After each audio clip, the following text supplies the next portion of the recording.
Halo teman-teman, apa kabar? Welcome back to my channel. Di video kali ini kita akan melanjutkan tutorial Express TypeScript. Di video sebelumnya kita sudah melakukan unit testing untuk user. Kali ini kita akan melakukan unit testing untuk barang. Untuk mulainya silakan teman-teman buka lagi project yang sebelumnya sudah kita buat ya. Nah, kita akan membuat file baru untuk barang. Teman-teman klik kanan, new file. Kita akan beri nama barang.test.ts. Oke. Nah, di sini kita akan buat dulu dummy token karena kita untuk proses di barang ini harus memiliki token.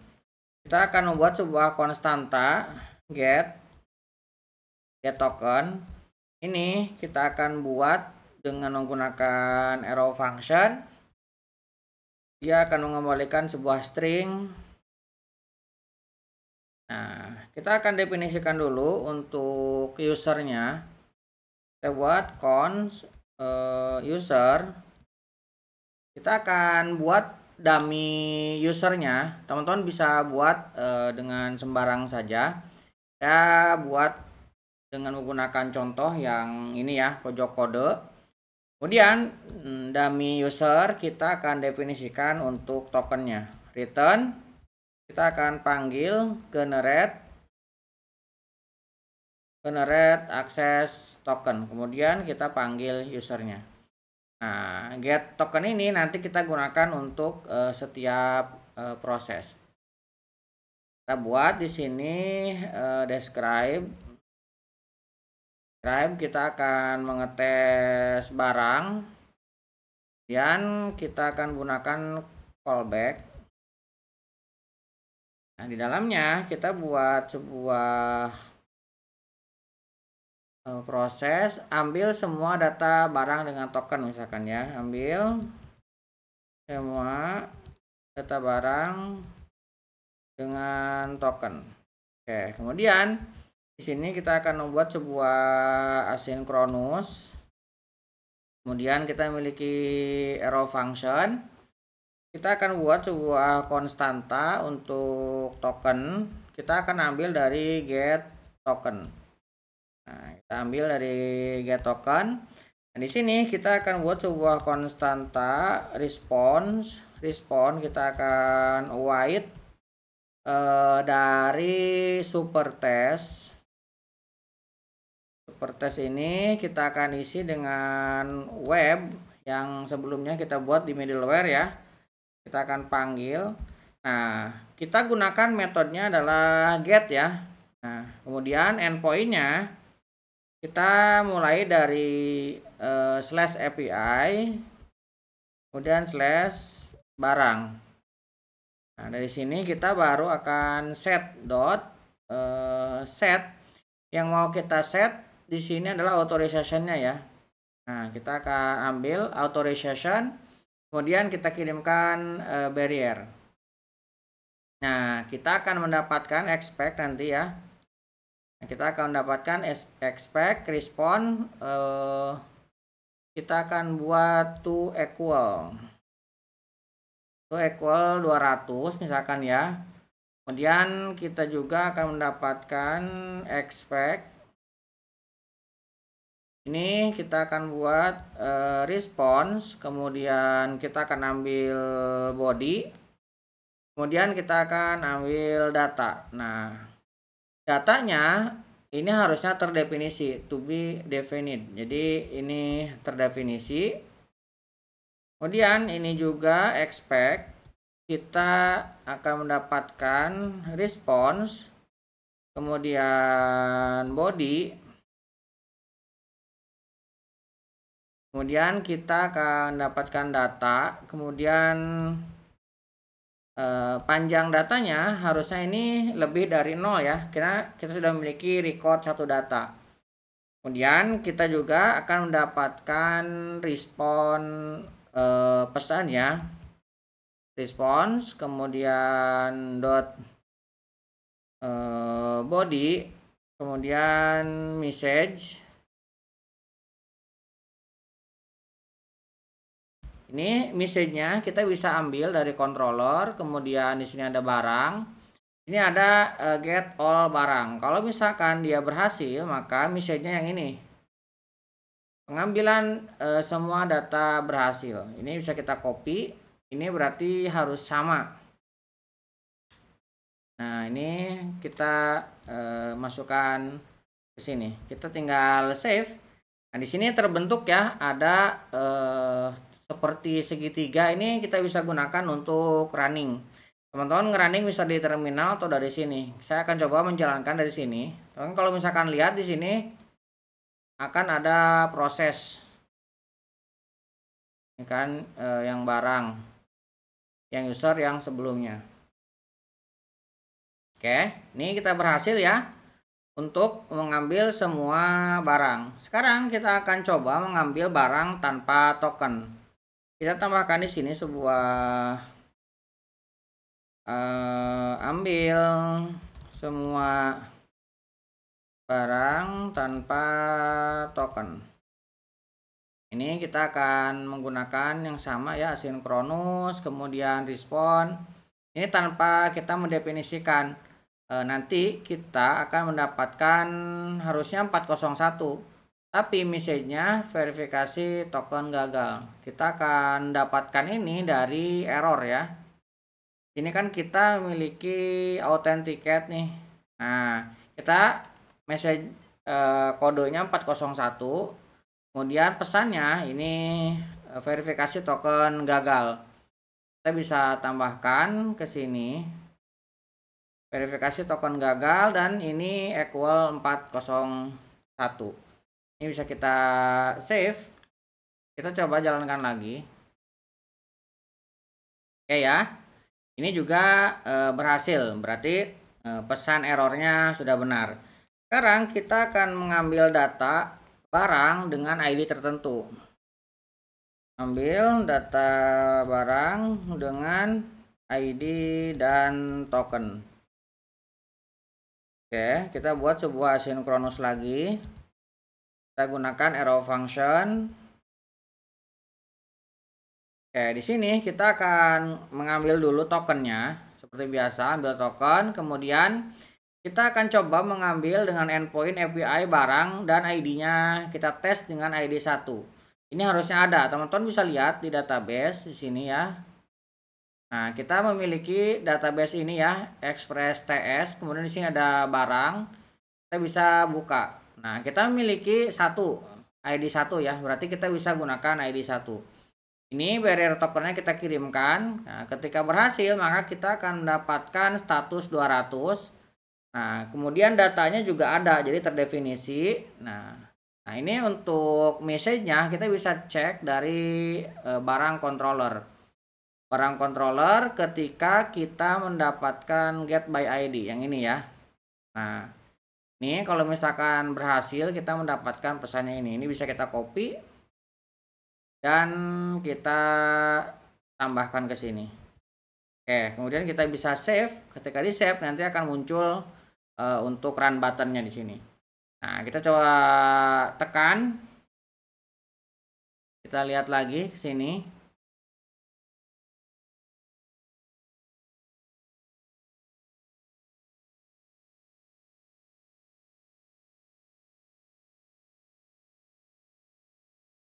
Oke, ini berhasil ya.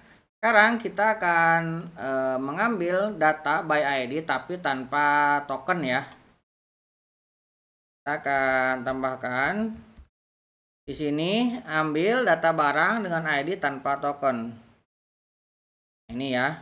Kita akan ambil data barang dengan ID tanpa token. Berarti kita endpoint-nya sama. Di sini kita tidak memiliki setnya ya. Setnya kita hilangkan. Ini harusnya pesannya sama dengan yang sebelumnya ya, 401 dan verify token gagal karena kita memasuki ke error handling yang sama. Ini bisa kita save, kita jalankan.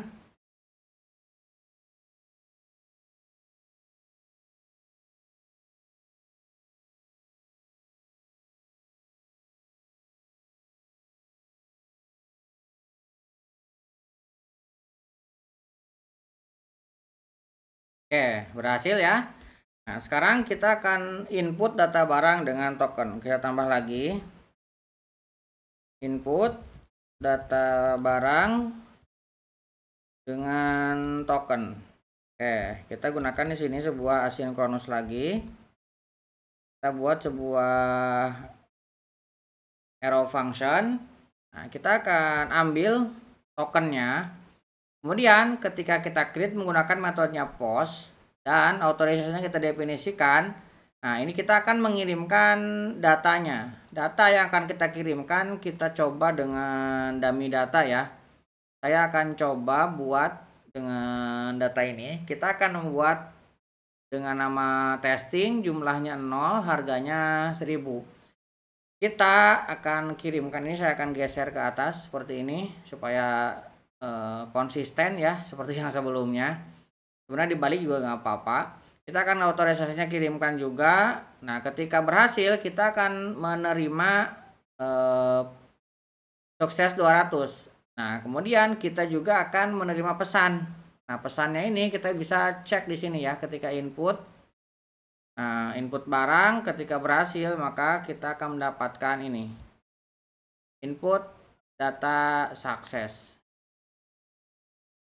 Oke, kita bisa paste dan save.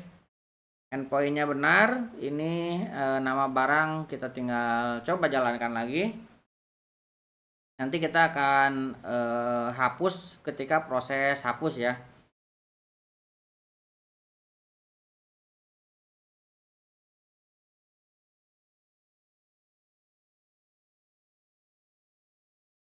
Oke, ini sudah jalan ya. Harusnya di sini kalau misalkan teman-teman buka dan di barang kita jalankan, nih ada ya ID 17. Nanti kita hapus dari proses hapus.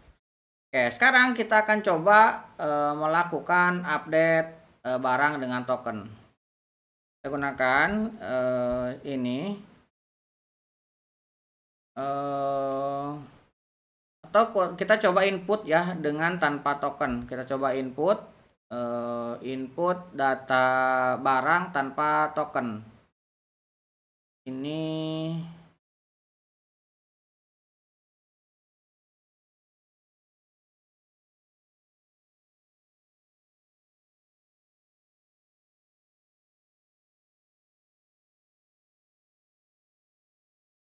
post it bukan if ya, ini it. Nah, kita salah. Oke, kita sudah mengirimkan data yang sama tapi kita tidak mendapatkan tokennya. Kita bisa coba ya.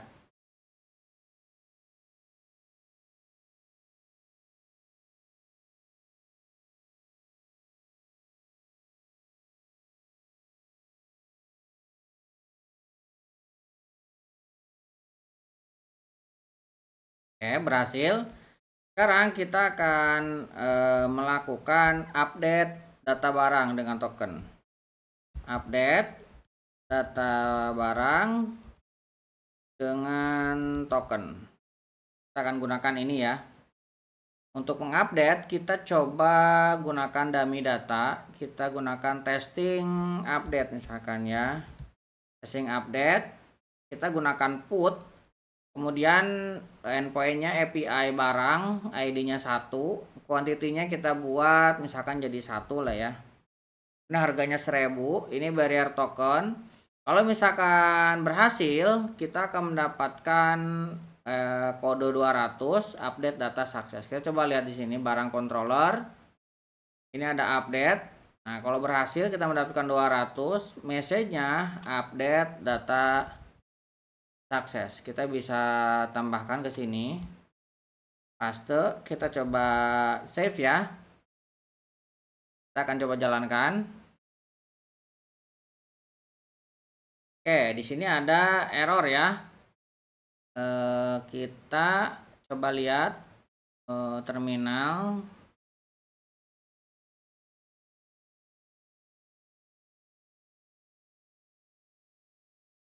Kita mendapatkan error 400.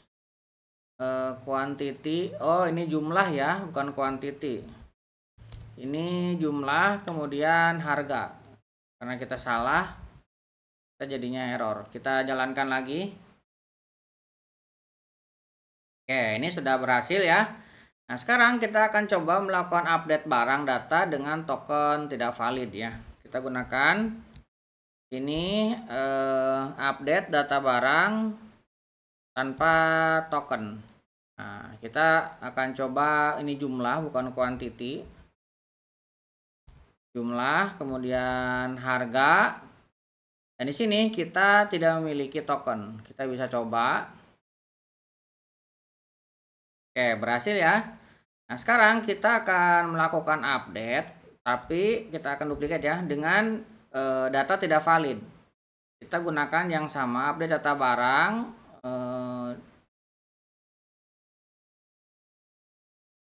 data tidak valid. Data tidak valid misalkan namanya kosong, kemudian jumlahnya kosong, maka kita akan mendapatkan errornya 400. Dan ketika kita terima di sini bisa dilihat ini bukan input, kita harusnya update. Kita bisa save, errornya 400 dan ini message-nya. Ini kita tambahkan ke sini. Message-nya kita save. Oke ya, kita kirimkan. Oke, di sini ada error. Kita coba lihat problemnya. Kita terminal. Sini kita mendapatkan 401 bukan 400 ya. Kita bisa lihat di sini update. Di sini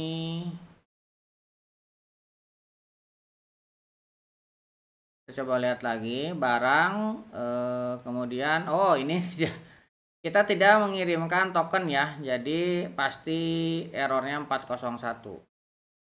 Kita tambahkan di sini definisi tokennya, kemudian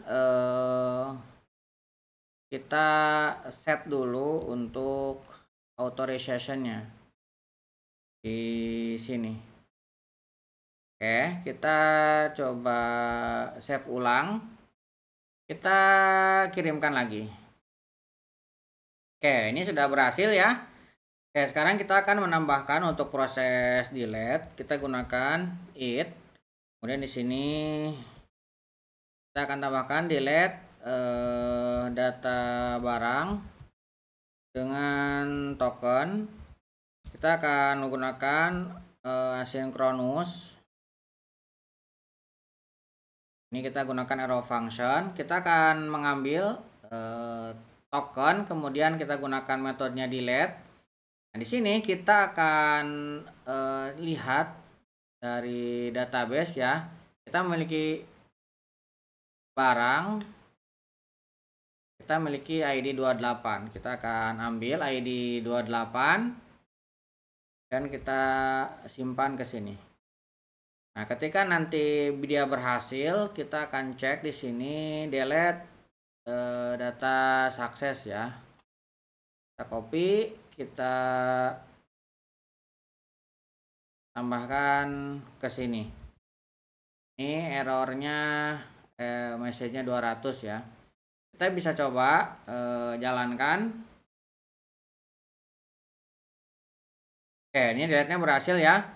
Kalau misalkan kita lihat di sini, ini bertambah. Ini kita bisa tambahkan sebenarnya. Misalkan saya akan tambahkan di sini 29 ganti ya. 29 kita tambahkan untuk menghapus. Kita tambahkan di sini after all. Kita akan tambahkan after all. Kita akan lakukan coba delete ya. Kita akan prismanya kita import, kemudian kita akan ambil barangnya, kemudian kita akan delete many. Kita tambahkan di sini where yang mau kita ambil ini ya testing. Kita hapus yang namanya testing. Ini namanya ini testing. Kita bisa save. Kita coba jalankan semuanya dari sini. Oke, ini jalan ya. Nah, kita bisa lihat di bagian sini kita mendapatkan data awalnya. Testing yang kita masukkan terhapus. Oke, untuk unit testing kurang lebih seperti itu. Mudah-mudahan bisa membantu teman-teman. Buat teman-teman yang belum subscribe, jangan lupa subscribe dan nyalakan tombol loncengnya. Sampai ketemu di video selanjutnya.